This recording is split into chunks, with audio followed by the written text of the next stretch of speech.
IAOMS community throughout the world.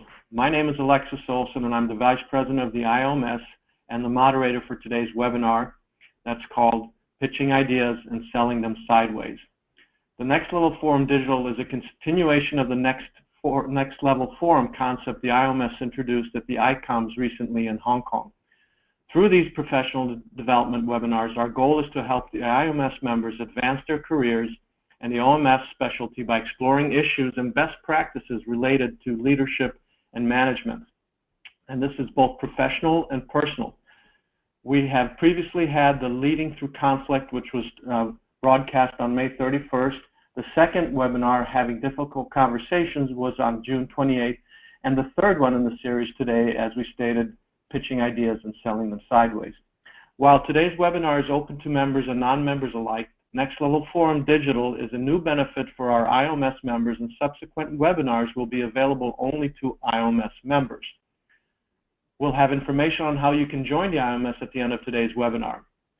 Now let's review the logistics for today's agenda. To avoid background noise and distractions, everyone is muted. However, we encourage you to ask questions at any point. Just type your questions into the box marked questions on the side of your screen, right side lower. We will address as many of your questions as time permits during the presentation, and we'll have 10 minutes dedicated to questions at the end of the webinar. To make this as interactive as possible, we will ask 3 short polling questions, and at the end of the webinar, we will send you a brief evaluation. We would like your input as we continue to develop the programming to meet your needs. And now I'd like to introduce our presenter, Deborah Dafoudal, who is an IAOMS education consultant and frequent speaker and author on leadership development and management topics.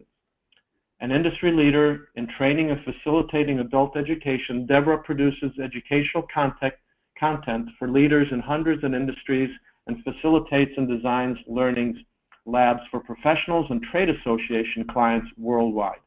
And now I'll turn it over to Deborah, who will help us pitch ideas and sell them sideways.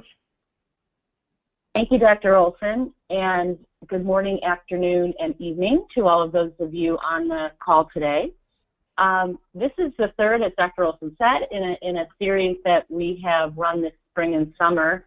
And while you certainly do not need to have been on the other two to understand or appreciate, I think, the content today, you will find, if you have been on the other two, that there is a common thread that runs through all of these, and it's really communications, effective communications, and emotional intelligence. And we'll talk a little bit about both of those issues throughout the call.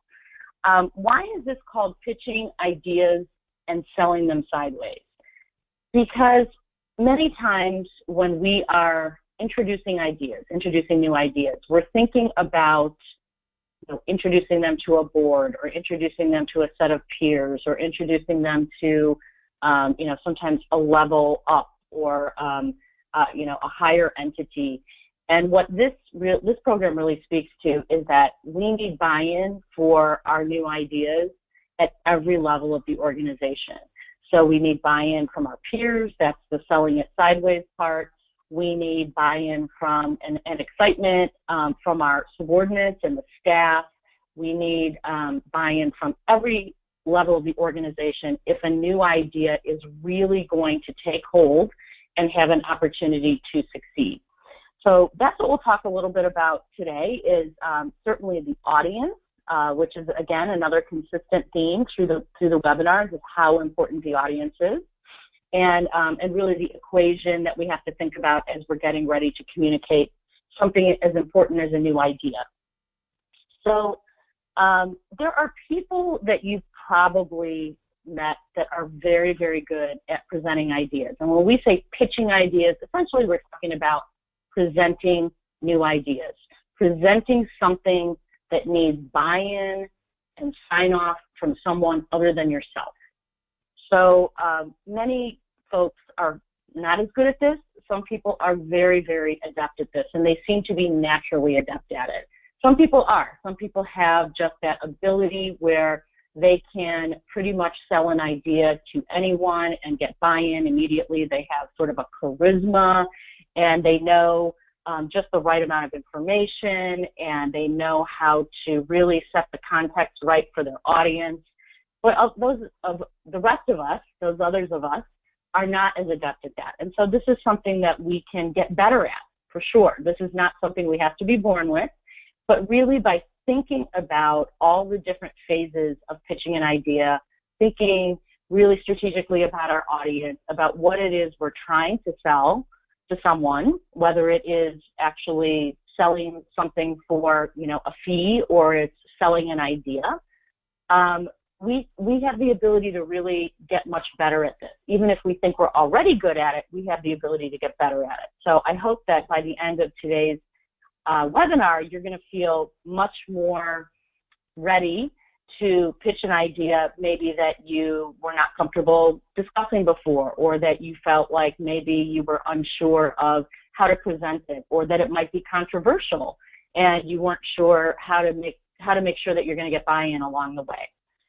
So why do we pitch ideas? There are many reasons that we pitch new ideas. Sometimes there's a problem that needs solving. So there may be something that's happening at your practice, or within the healthcare organization or institution that is problematic. And we need to come up with ideas on how to solve that, and we need to effectively be able to present those ideas. Sometimes there is a new idea that will push the department or organization forward. So there may be something that is happening, or that you can see is about to happen, or you feel that you're on the cusp of being able to do something really great, but that new idea is what's going to get you there, and you have to get buy-in from all the others in the work environment to move it forward. Part of the problem is people don't like change.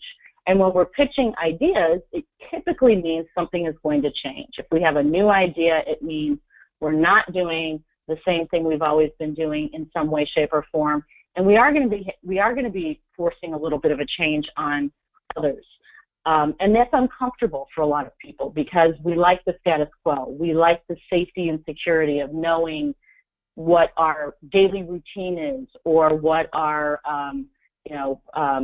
what to expect when we come to work every day, etc. So this can be something that really pushes people outside their comfort zone. And we have to think about that as we're pitching new ideas. And then sometimes we just need to be innovative to stay competitive. There's, a saying, innovate or die, and it's really something to think about, because in this day and age, we don't have the luxury of not innovating. We don't have the luxury of not changing and not moving forward. If we feel we do, we often get left in the past. So it's very important that we're thinking about new ideas all the time. Even if things are working wonderfully right now, that doesn't mean that they always will. And as we've seen across many industries, things will come along, forces will come along that will disrupt the status quo, and innovation then is forced on us. So it's better to be in front of those kinds of things and always be looking for innovation and looking for creative ways to solve problems, rather than feeling like you're on the back end of it trying to catch up. So an Albert Einstein quote: if I had 20 days to solve a problem, I would spend 19 days trying to define it. And I'm going to go through one more slide before we present our polls for you. According to the Harvard Business Review, there are two critical questions that need to be asked when you're ideating around a problem. How well is the problem defined, and who is the best placed person to solve it, or institution to solve it? So Steve Jobs from Apple was a master at defining clear product vision. And many of you have probably seen the videos where he would stand up and they'd have an annual conference of all the shareholders and his staff, and he would stand up and he would sort of outline what the innovation was for the year. And when he went out to create the iPod, he framed the problem as he wanted 1,000 songs in his pocket. So that phrase not only defines the technical specifications, we have to be able to get 1,000 songs on something small enough to go in my pocket, but the overall approach. So he was basically outlining, we're going to do something new and different that has never been done before. Because imagine 20 years ago hearing 1,000 songs in my pocket. It was something that didn't exist. And then who is best placed to solve it? And this is something that we'll talk a little bit more about as we go through the program today. But he really realized, Steve Jobs, that he needed partners in the process. He himself was not able to solve it alone, and many times Apple was not able to solve it alone. So it's important not only to realize, what is the issue we're trying to solve? And he didn't get into something very technical. He said 1,000 songs in my pocket, something very crisp, very direct, and very easy to understand. Now, how to do it was the difficult part. But certainly for anyone in the audience, they could wrap their head around, okay, he wants 1,000 songs on something small enough to put in his pocket. And then really understanding that we don't always have all of the answers ourselves, and that sometimes we need partners, and we also need partners to help us pitch or sell an idea in many cases. And we'll talk about that again as we go through the course. Kimberly, would you please go ahead and put up our first poll? We are asking you 3 questions today, and they are 3 polls. Our participants typically enjoy these because they like to see how they fare against other individuals in the world in oral and maxillofacial surgery. How well equipped do you currently feel in pitching a persuasive presentation?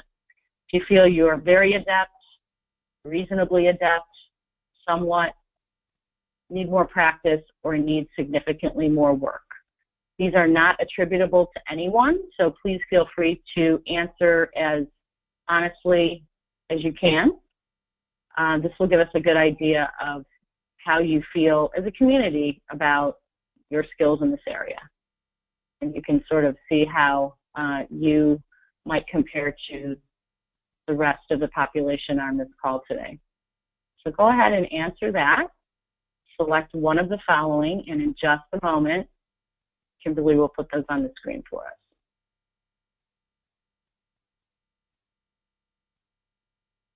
Okay, so we have most of you answering reasonably adept or somewhat adept.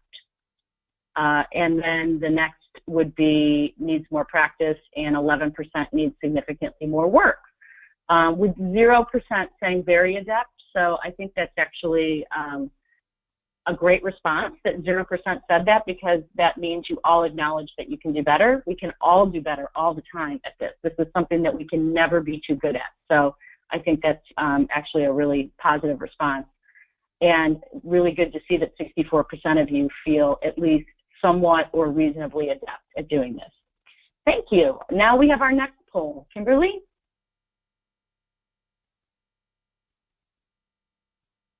With whom do you most frequently need to present new ideas or solutions to problems? Is it your surgical colleagues, other clinicians, which might be nurses, physical therapists, anyone else on the clinical team, hospital or health system administration, or patients families?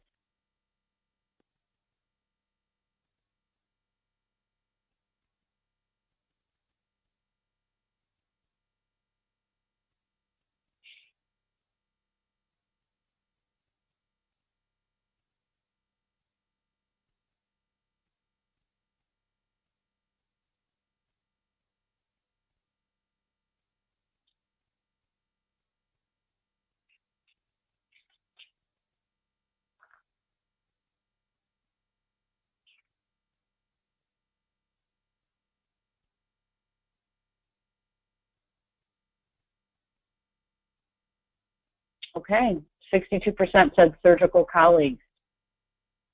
So you are truly selling it sideways, pitching it sideways with your surgical colleagues. Great.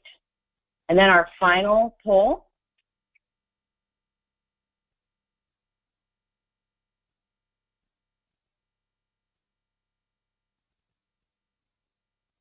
Do you feel you prepare adequately for pitching a new idea or a solution? And your choices are always, often, sometimes, or never.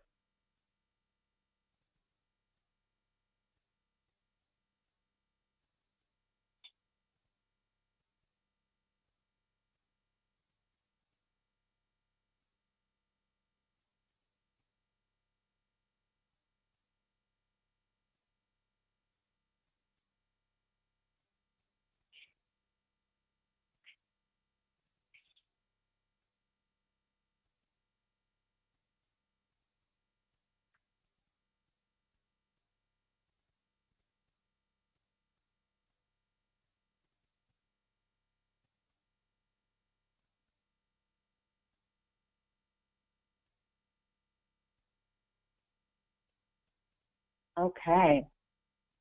Often, 57% said they often are preparing adequately, 14% always, and 29% sometimes. And happy to see that none of you say never. Great, thank you so much for participating in that poll.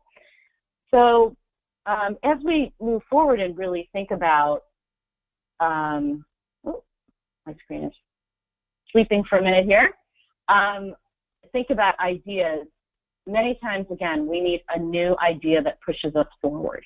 So it may be that we need, you know, a new solution to an old idea.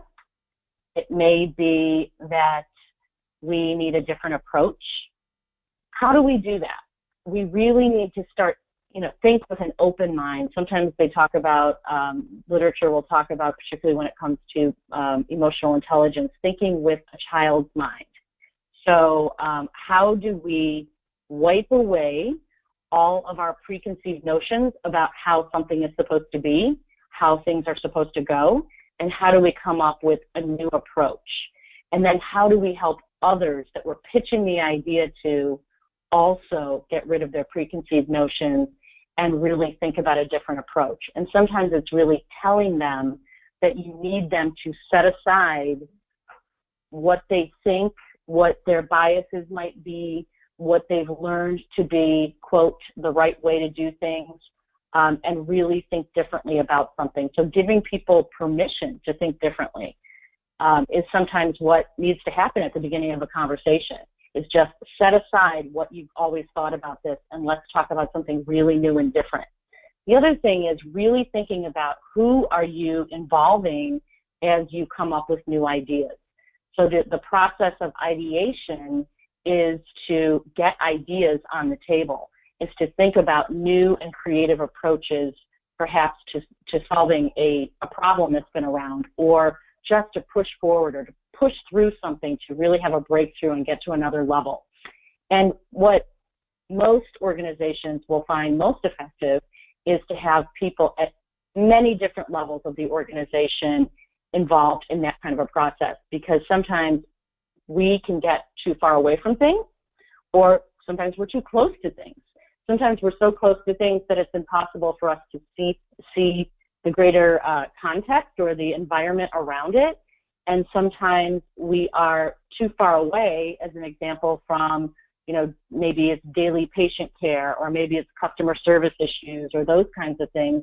But getting the people on the front lines involved in those discussions really helps to unveil a whole new level of understanding for the group on what it is we're really experiencing and what we're trying to solve, or an approach that we're trying to get to that will make the experience better for patients, customers, families, you know, the rest of the surgical team, et cetera. So sometimes we need to ask what if, and sometimes we need to ask why not, to get to that next level. And the more we get people bought in at the ground floor of an idea, the easier it is to sell. So if we have individuals from many different departments in a healthcare organization involved in trying to solve a problem or come up with a new idea or a new product line or service line or something along those lines, we are going to have a much easier time selling it to the rest of the organization when we can point to the group that helped us work on it and say, we had someone that is involved in customer service. We had someone that is at the bedside every day in patient care. We had someone who is from our technology department that deals with, you know, all our back-end analytics. We had, you know, et cetera, et cetera. When people start to question new ideas is when they feel they have been thought of or conceived in isolation. So, you know, that it's a small group of people. That's when they, you know, when there's questions about, is there a hidden agenda? And, you know, people get defensive because it's sort of the, well, what does this mean for my work? They don't understand what I do on a daily basis and how this will affect me. So the more broadly, to the extent that it makes sense and is feasible, the more broadly we can get people involved in coming up with an idea, the better chance that it will stick. And we will have champions at various levels throughout the organization that can help us push that idea forward and sell it. Breakthrough innovation. So, Harvard Business Review talks about breakthrough innovation. So sometimes we need, even if the problem is well defined, we get stuck and we need that solution, but we can't get there.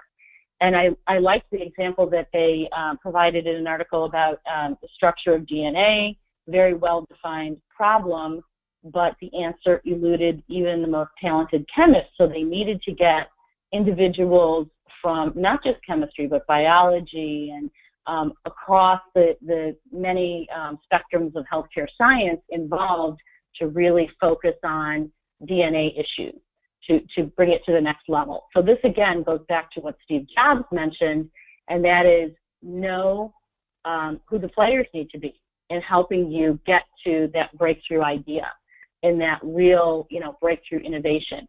It may not be just those people in your organization. It may not be just people in your specialty. It may not be just those that are in your, region, geographic region. So to really think broadly about what do we not have? What intelligence, quote, if you will, what perspective do we not have at the table that we need to either solve a problem or to break through? And again, sometimes by pulling partners in on these conversations and on creating a new idea, it gives great credibility to what we're trying to sell. So if we can say, it's not just chemists involved, but it's scientists from all these other disciplines that have helped us understand and create this breakthrough, it really creates a whole different level of credibility in the minds of the people that are being presented to, rather than, all like-minded people sat in a room and came up with this idea together. Teamwork is so essential in the process of ideation. So which audiences might you have an idea that you need to sell? Other surgical team members, clinicians, health system administrations, patients and their families, department chair families and friends. So this is something that we talked about earlier, and we asked a polling question on, and you said it was typically your other surgical team members, which makes a lot of sense because you are pitching. You probably don't think about when you're talking to a family or a patient that you're actually pitching an idea to them in the interest of patient care or a procedure. But when you're pitching an idea for your practice or you're pitching a new process, that kind of a thing, that you're typically doing it with your surgical colleagues. So is the idea, these are some questions to ask. Is the idea in the interest of patient care? Will it create a new revenue stream? Does it create efficiencies that will show benefits later? Is it customer or patient facing? Meaning, is this something that will have an effect on the experience of the customer or the patient? Will it make them more satisfied with their experience overall? Will it make them dissatisfied with their experience overall? And then something that patients and families will need to buy into. So these are all questions and many, many more that you can ask yourself when it comes to the idea, because if you're pitching an idea and it's in the interest of patient care, that might be one of the first things that you start off with as you're pitching the new idea. You might present statistics about, patient care or a procedure that hasn't been effective, and you might then it might provide you a great entree into this is in the interest of patient care, because as you can see from the previous statistic, we have had a problem in this area. Will it create a new revenue stream? Is it something that will help the practice or the healthcare organization by creating and generating additional revenue, which of course is always a good thing in most organizations. Efficiencies. Efficiencies are things that we're always looking for because it controls expense. And it sometimes creates a better patient experience if we can be more efficient as well. And then certainly anything that's customer or patient facing that is a negative, we want to make sure that we're working on. So again, teamwork is essential in the process of ideation. So using and utilizing your team's strengths in making your pitch. Again, as we think about all levels of the organization that might be involved in creating a new idea, if those individuals have been involved in creating the idea, perhaps those individuals are involved in making the pitch. So instead of it just being yourself up there or yourself and a surgical colleague, maybe you have representatives from the various functional teams in the practice or in the healthcare organization, so that they can get up and say, from my perspective, this is how I see this working and being successful.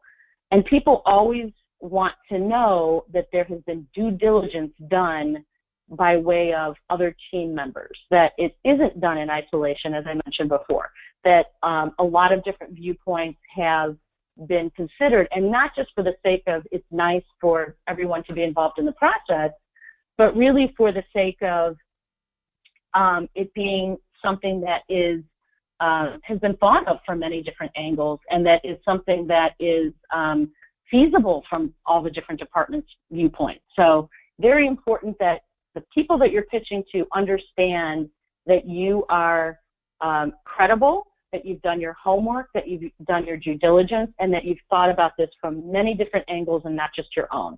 And Dr. Olson, I'd like to ask you now, if you don't mind, what kind of process do you go through as you're readying yourself to pitch an idea or sort of sell something to your team?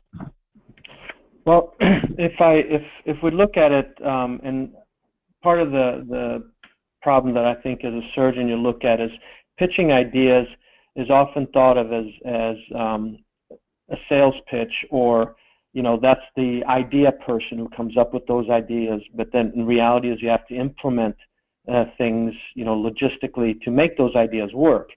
And so oftentimes what I tend to do, whether it's right or wrong, is the idea is an open-minded thought process that will reach an end result or a vision of an end result. And in the same time, by the same token, I look at how do I get from that point A to point B and prepare myself for those, because oftentimes when you sell or try to pitch an idea, the audience or the people involved in that audience are automatically going to come up with hurdles in terms of achieving the goal from point A to point B. So a lot of time is expended trying to solve those potential pitfalls that you may encounter when trying to sell the idea or pitch the idea. Because in those first 30 to 60 seconds, either the audience will be turned on to the idea or completely flush it down the toilet as not possible or inconvenient or too much work or too logistically complicated. So that's usually where I look at the endeavor of trying to do that as much as possible. By the same token, if you're trying to pitch an idea oftentimes to a team or a group of people, your idea, sure, like Steve Jobs, I don't think he pitched the idea of putting 1,000 songs in his pocket without having done the whole homework to realize whether that was conceivable at all, because otherwise you're going to fall flat on your face. And so a lot of the time is spent trying to ensure that that idea is not an unreasonable idea for all parties involved. Thank you. Really, really good insights.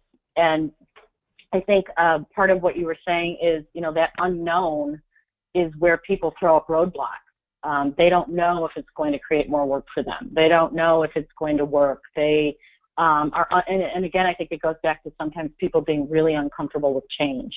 And the more we realize that going into a pitch, the more successful the pitch can be.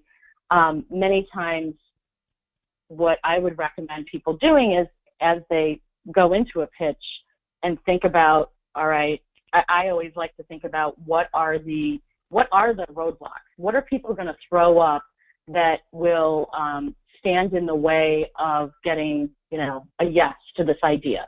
So what are the hurdles and the roadblocks that they're going to throw up? And then I try to come up with, well, if they say this, I know I can answer this way. If they say that, I know I can answer this way. Sometimes it's good to preempt those questions or those roadblocks by saying, I know you might be concerned about there being additional work. because of that, let me address that up front, kind of a thing. And it sort of takes the air out of some of their objections by doing it. It doesn't mean that they won't still have objections, but I like to not preempt all of those objections, because we don't want to put objections in people's heads that they might not have. But if we know that there are certain things that are hot buttons with certain parts of the staff, it can be very effective to address those up front, so that they are not sitting waiting to, sort of throw that on the table the minute you're done with your presentation, and really kind of, take the steam out of what you're presenting. So many different ways, and I think Dr. Olson brings up, a really good point, is that it's hard for people to get over some of their hurdles. It's really hard for them to get mentally from point A to point B. But developing new ideas is just so critical to all of these areas of an organization. You could pick any one of these and think about how it's important to develop new ideas around these things, and especially if there's an issue. If any kind of a problem, bubbles up, that it's time to perhaps sit down and really think about what was the cause of this, how do we move forward with this, and how do we make sure that it doesn't happen again? How do we have a better process in place? How do we have a better idea on how to handle these things in the future? Because obviously your brand is at stake, not to mention the importance of patient care and patient satisfaction and all of those things. So now we're going to talk about making the pitch itself. And what are the different ways you might make a pitch? Sometimes it's in a meeting. In meetings, I think, is probably one of the best ways to make a pitch, because you are typically prepared. You can sort of understand what variables are there. You might know who the players are going to be in the room, so you can anticipate what their objections might be ahead of time. You can read body language. Body language is so key in this. And again, as we talk about emotional intelligence, which is, for any of you who are not familiar with that concept, emotional intelligence is really knowing yourself and being able to read others more effectively. So the more emotionally intelligent you are, the more you can pick up on body language or facial expressions or the types of things that you don't get on conference calls that will help you read the room. There's a saying about reading the room, and I think that is one of the best things about being face-to-face, is that you can read a room. You can see if people are smiling and nodding in agreement. You can see if they're, sort of sighing under their breath and, have a look on their face that they're not buying the idea. You can see if they're taking copious notes on the idea. You can see if they're whispering to someone next to them. So I think personally that is my favorite way to pitch ideas, because it's an environment that allows me to see what's happening in the room. Sometimes we're not able to do that, though. We have to pitch ideas on conference calls. And when we do that, there's nothing wrong with that, but we have to know that we're a little bit blinded to the body language and all of the things that we can read when we're face-to-face. So we have to, rely on the inference or the tone in someone's voice, or, just flat out the questions that they ask. So it's not as intuitive a process as, being in a meeting where we can read people. Sometimes we're pitching things in a very casual atmosphere. I worked for a CEO of a healthcare organization for many years that I knew the way that I needed to pitch ideas to him was informally first. So I would not schedule a meeting with him and come into his office and do a presentation. It was much more effective if I would catch him in the hallway, or if I would see him in an elevator and I'd say, "Tom, I have a thought. What do you think about this?" And he would pretty quickly give me a yay or an nay, and I would know that if I got the yay, it was something I could, I could read him, and I'd know that I could pursue it and take it to the next level, which might be something more formal. It might be, something in writing. It might be putting a business plan together, et cetera. Whereas if I got, a negative response from him, I wouldn't waste time and energy doing that, and he wouldn't want me to waste time and energy doing that. So again, it all comes down to reading the person or reading the group that you're pitching the idea to and understanding, is it better to do it more formally, or is it better to do it, informally, and sort of, put that trial balloon out there, put that idea out there and see if it flies. There's a reason that many salespeople like to have lunch meetings, because sometimes it is much more collegial and a little bit more casual to pitch an idea over lunch than it is in a formal meeting. When we're at lunch, we may start by having, 20 minutes of conversation about things that are not as business related. There's sort of a protocol to that. We don't sit down and jump right into a business discussion. So it sort of softens the atmosphere. We get to know people a little bit more. We have some insights into what they're about, and then we pitch the idea. So again, there are different ways of pitching ideas, and it all depends on who you're pitching to and what you're trying to sell. And I use sell with quotation marks around it, but whatever idea it is you're trying to put forward and your audience, and that's going to help you determine, is it casual, is it a little more formal, or is it really a formal presentation with data and perhaps a PowerPoint, those kinds of things. This is an equation that I've talked about in the other two courses as well. This is audience plus message plus medium plus timing equals effective communication. Really important to keep this in mind as we're pitching ideas. So we can have everything right, but not read the audience effectively, and the pitch goes nowhere. Or worse yet, takes a really negative turn and, perhaps makes you look bad, or, tarnishes your reputation, or something along those lines. The message can be wrong. So we get the audience, we think we get the audience, we're using the right medium, and by medium, again, it's all the things we talked about on the last slide: in-person, conference call, a Skype call where we can see people a little bit more.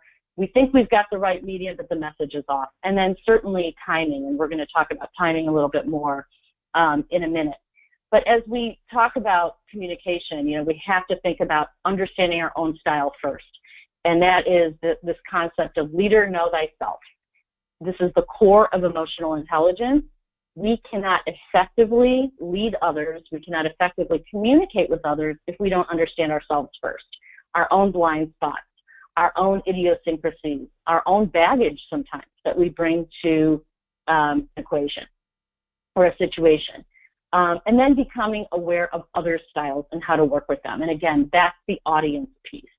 So we may have a room of very different people that we're presenting to, but understanding how to tap into the styles and the preferences of as many people in the room as possible is what will make us successful.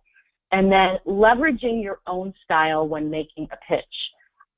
So it's important to understand the audience and to use your style to adapt to them, but the point is using your own style. So not becoming a robot and really trying to be someone different in front of every single person you're speaking to, but being authentic, being real, being yourself, but understanding that everyone has their own way that they perceive information, their own way that they will either accept a message or reject a message, and trying to, using your own style, really make the pitch effective and personal to all the people in the room. And then timing, I mentioned this a minute ago, but it really bears a little bit more discussion, and that is really thinking about the timing of any kind of a pitch. Are you pitching something that will create expense for the organization at a difficult time for the organization?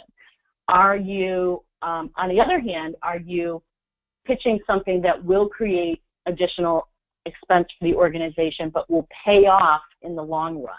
So that would be one way that it would make sense in a tough financial time to pitch something that has another expense associated with it, but that will create efficiencies in the long run. But again, that would need to be part of your pitch.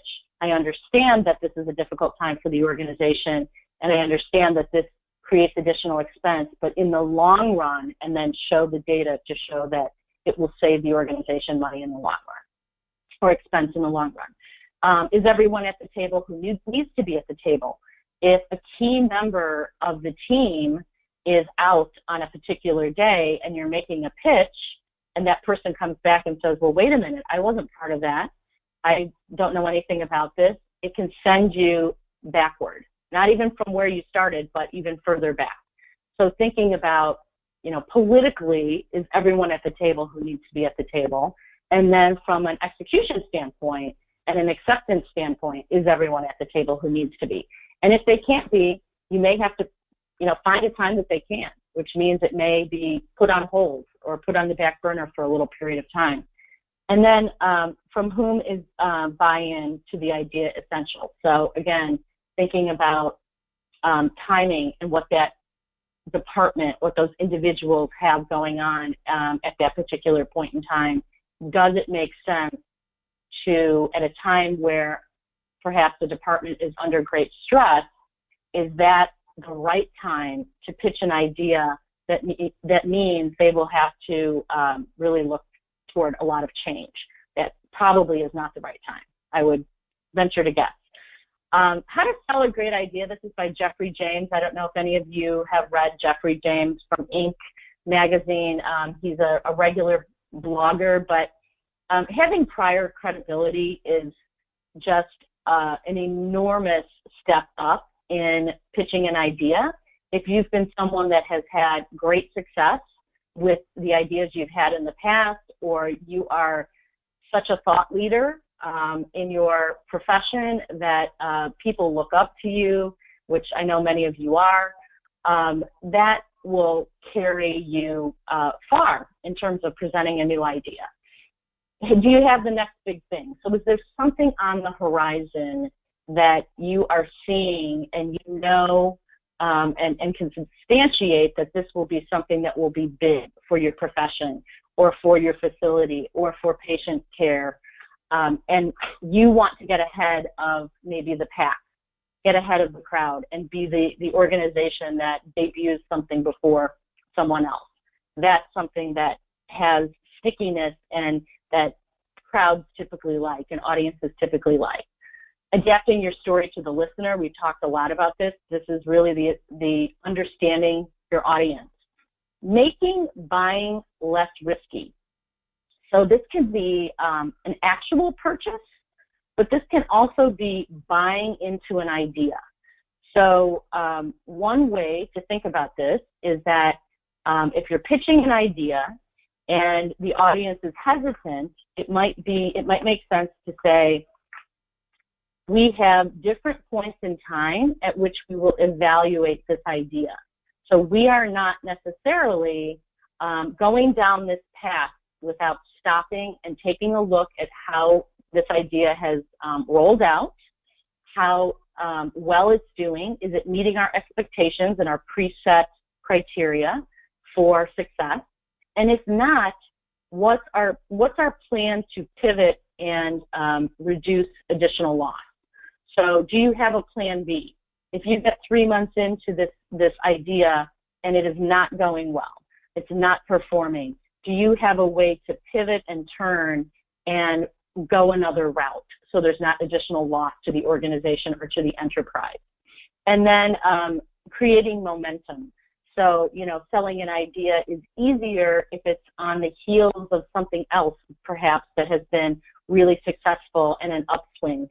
So the organization is sort of in a positive momentum, and that can help you in terms of, okay, this went really well. Now we understand how to incorporate new ideas, and we're going to try something new again. So all of those things are things to think about. And then just a litmus test or a checklist for strategic decisions in your own head. These are some things to consider. Some of them might be appropriate when you're pitching an idea. All of them might be appropriate, but just some things to think about. Timing we talked about. Does it tie to the organization's mission, vision, or strategic plan? Many times, if we can point to this idea directly, will directly positively affect the organization's mission, vision, or strategic plan, it makes it much easier for people to get their heads around. So it makes it easier for people to buy into. So, I see. What he is proposing is something that directly supports our strategic plan and has the opportunity to carry our strategic plan further. Makes it a lot easier to say yes. Are you the right person to make the pitch? We talked a little bit about this earlier, but who do you have at the table with you? Who do you have presenting the idea with you? How do you help the idea have more credibility by bringing others onto the team? And sometimes you may not be the person to make the pitch at all. It may be better coming from someone else.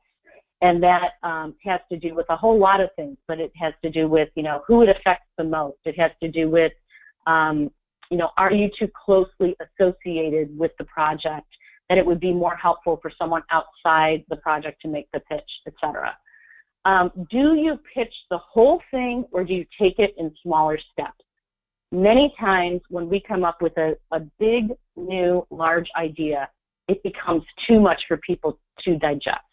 It becomes too scary. It becomes too many red flags start showing up. This is going to, as Dr. Olson said earlier, this is going to affect my work. I'm going to be working longer hours. I already work a 10-hour day. How am I going to do this? I really like the way we did things in the past. I was part of the designing the old way of doing things or the current way of doing things. So sometimes if we create smaller steps and we have a win on a smaller step, it then becomes easier to introduce the next step and the next step and the next step. So we just, again, have to think about our audience. Is it better to say, we're going to do the whole thing at once? Or is it easier to say, this is where we're going, but we're going to start with this piece of the plan and we're going to evaluate once we are done with this piece? Again, formal versus informal. What amount of data should be used? This is very critical. We want to provide the right amount of data that we can get to a decision and a positive decision without skewing the data, certainly, but we don't want to overwhelm with the amount of data. And grassroots pitching versus straight to the top. Sometimes it's important to socialize an idea at the ground floor of an organization, or at those who are, at patient bedside or customer service, and get buy-in at that level before we bring it up to different levels in the organization. Is there a gatekeeper? So is there someone, either formally or informally, that you absolutely have to have on your side and have as a champion for this to work? If so, get that person involved early on so that they feel part of the process, that they are also a champion in whatever that new idea is.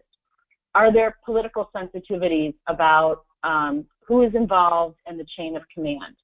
So again, thinking through, the politics of the entire endeavor and who needs to be part of the conversation and making sure that the right people feel part of the conversation.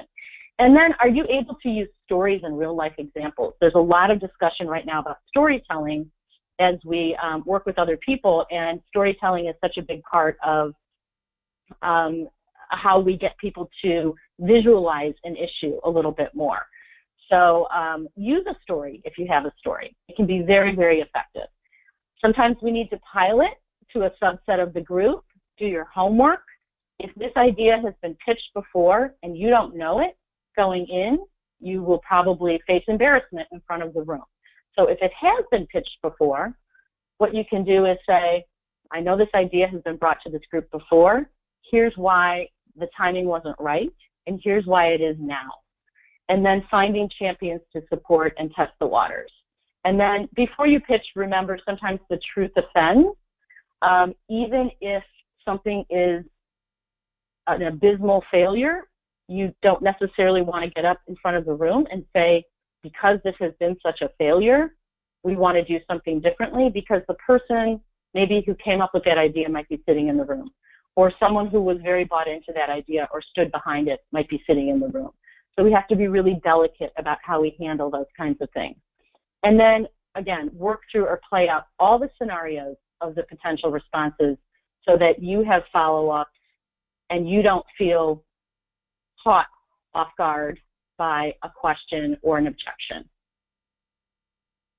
And then we'll end with a quote and take questions. Not brute force, but only persuasion and faith are the kings of the world. Thank you so much. And now we will open to any questions you may have. And I know Dr. Olson is standing by and would be happy to answer questions as well. Deborah, we do have a question. One question is, what happens if I pitch an idea but get questions that I cannot answer? My recommendation on that is, first of all, to understand that you won't always be able to answer all questions. No one is. You can't foresee every question that can come up. So you know, what one might do is acknowledge that at the beginning of the presentation and say, I'll take questions after we're done. Anything I can't answer, I'll be sure to get back to you in 24 hours. So that's one way to do it. If you don't say that up front, I think it's still fine to say, I need to go back and check that. I can't tell you right off the top of my head, or I can't tell you as I'm standing here, but I will be happy to get an answer to you within 24 hours. You know, and make sure that you do the follow-up. I don't think there's anything wrong with someone acknowledging that they don't have all the answers, because none of us do. And as long as there's good follow-up, and it's follow-up perhaps with that person and the entire group, so everyone is in on the answer to the question, I think it's okay. Okay, and we have another question. It says, what is the criteria to let one to be the right person to make a pitch? So he's asking about the right person, the criteria for the right person. The right person to make the pitch? Well, certainly credibility in the issue, and really understanding yourself. Is this something that you have been talking about for a long time but haven't gotten anywhere with? Is it something that people will think you are too close to be objective about? Is it something that people will, if others are not with you making the pitch, will the audience feel that others were not included in the idea? So I think many of the things we talked about today, and really, you know, if you're looking at doing the pitch yourself, really taking a look at yourself and saying, you know, am I really the right person for this pitch? I might be the right person for another 10 pitches. I might have great credibility, but for this particular topic and this idea, is it me, or is it me and a team of other people that will bring more credibility to it, or is it someone else altogether that can be more effective? And part of that is understanding yourself, and it's understanding who you're pitching to and who's making that decision. And we have a final question that is, what is the right amount of information to present? Would it be better to provide more rather than less information? I am not a fan of more is better. Many times what happens when we provide too much information is people get lost in the information. There's too much, and they have a hard time knowing what to focus on. So I think that can work against you, but we have to provide the right amount of information for people to make an informed decision. Everyone wants to feel like they're making an informed decision when they're being asked to make a decision. So what is the right amount of information to help people not get overwhelmed by what you've provided and presented, but really to focus in on the key issues? if providing an attachment, say, to an email or providing a lot of information at a table when doing a presentation or a long PowerPoint, what you may do is then highlight the highlights of it. So say, I know there's a lot of information in front of you, but what I'd like to pull out of this and what I'd like you to think about are these 3 things that are most critical to this project. Number 1, number 2, number 3. So help people get to the critical information that they need to digest most effectively in whatever way you can. But providing more and more data doesn't necessarily do that.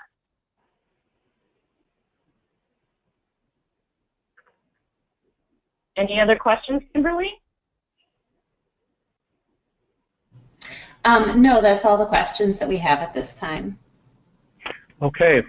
Well, I want to thank you all for participating in this Next Level Forum digital webinar. We're pleased to offer this as a benefit to our IAOMS members and non-members, but subsequent webinars will be open to IAOMS members only, as I stated initially. If you'd like to learn more about the IAOMS member benefits, such as joining us, the IAOMS, the International Journal of Oral Maxillofacial Surgery, access to worldwide network of OMFS specialists, reduced rates for our ICOMS meetings, the best meeting in the world, please contact Katie Carnes, our membership manager at the IAOMS. And also, please complete the program evaluation that you will receive shortly. It's important for the feedback so that we can improve the quality and the experience that you have as a member and somebody who participates. And so we look forward to receiving your evaluation. And Deborah, if you want to add any further words? Oh, I don't think so, Dr. Olson. Thank you for your perspective, and it was great being with everyone today. Thank you.